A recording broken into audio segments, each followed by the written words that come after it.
उन्होंने अपनाई थी जम्मू कश्मीर के चुनाव में और क्या नतीजे रहे उसको स्वीकारते हुए वो बता रहे थे। लेकिन इसी बीच सवाल ये भी उठता है कि ये जो हरियाणा का जो रुझान रहा है। अच्छा, एक और बड़ी अपडेट आ रही है इसी बीच रंजना। हरियाणा में कांग्रेस के प्रदर्शन पर शिवसेना यूबीटी की तरफ से बयान सामने आया है, क्योंकि जो रुझान है, रुझानों में कांग्रेस के पीछे होने को लेकर उन्होंने बड़ा बयान दिया। प्रियंका चतुर्वेदी ने कहा कि बीजेपी से सीधी लड़ाई में कांग्रेस जो है वो कमजोर है।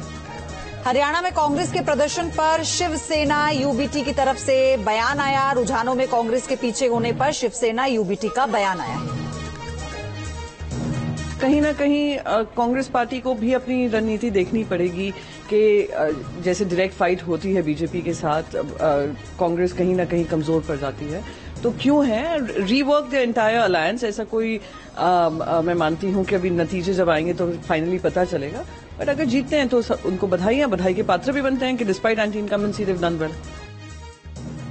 तो हालांकि अभी सब अपने अपने तर्क दे रहे हैं। सवाल यह है कि अब क्या कांग्रेस आत्ममंथन करेगी? क्या एक बार फिर से वो दौर कांग्रेस का लौट आया है जहां दावों के बाद कांग्रेस को हार का सामना करना पड़ा और निराशा हाथ लगी? तो ऐसे में अब अगला कदम क्या होगा ये भी देखना होगा। बड़ी कवरेज जारी है, आप बने हमारे साथ।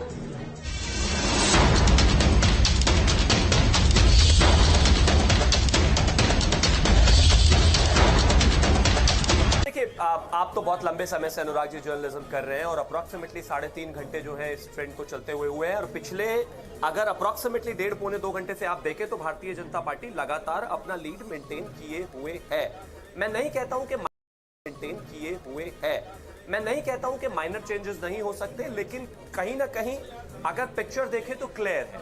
दूसरा, शिवम त्यागी पिछले 2 महीने से टीवी पर चुनाव लड़ रहा था। अब मैं चुनाव नहीं लड़ रहा हूं दीपक झा के साथ।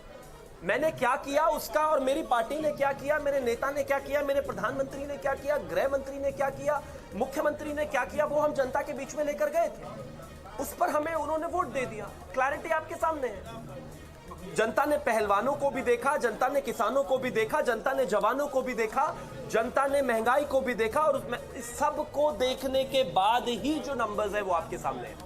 और अगर नंबर इतना शानदार है तो माफ कीजिए, जनता ने एक्सेप्ट किया है हमें सभी चीजों को देखने के बाद। उनके विवेक पर कोई सवाल नहीं। और अब आगे आते हैं, मैं एक चीज और कहना चाहता हूं। इस देश में कहीं ना कहीं सम वे और द अदर जो कुछ over the period of time agendas बनाने की कोशिश की गई वो स्टे नहीं कर रहे हैं। लोकप्रियता के विषय में आज भी आदरणीय प्रधानमंत्री जी के सामने कोई भी आसपास नहीं है।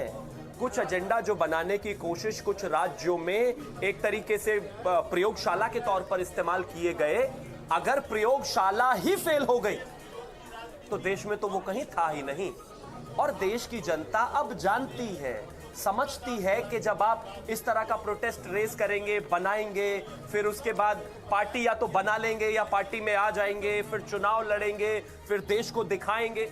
लोग जानते हैं आजकल भाई, हम वो जमाना नहीं रहा जब हमारी लिटरेसी रेट। शिवम, एक बार आपके कार्यालय का ही मैं रुख करता हूं। मैं चाहता हूं वहां की तस्वीरें भी अपने दर्शकों तक पहुंचाऊं, क्योंकि थोड़ी देर पहले वहां सन्नाटा दिख रहा था। विकास चंद्र लगातार सुबह से वहां मौजूद है। विकास, कुछ तब्दीली हुई क्या तस्वीरों में? अब तो बीजेपी के जो प्रवक्ता हैं वो भी काफी कॉन्फिडेंट दिख रहे हैं स्क्रीन पे।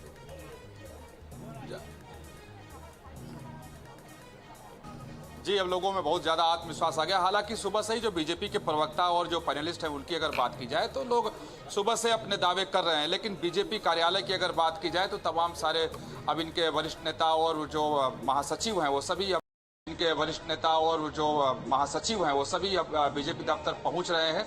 लेकिन जो माहौल एक सुबह था उसी तरीके का माहौल है। मुझे लगता है कि शायद बीजेपी अभी भी इस बात का इंतजार कर रही है कि और भी स्थिति साफ हो जाए और जो अभी तक के रुझान है तब पार्टी दफ्तर में जश्न मने और ढोल बजे।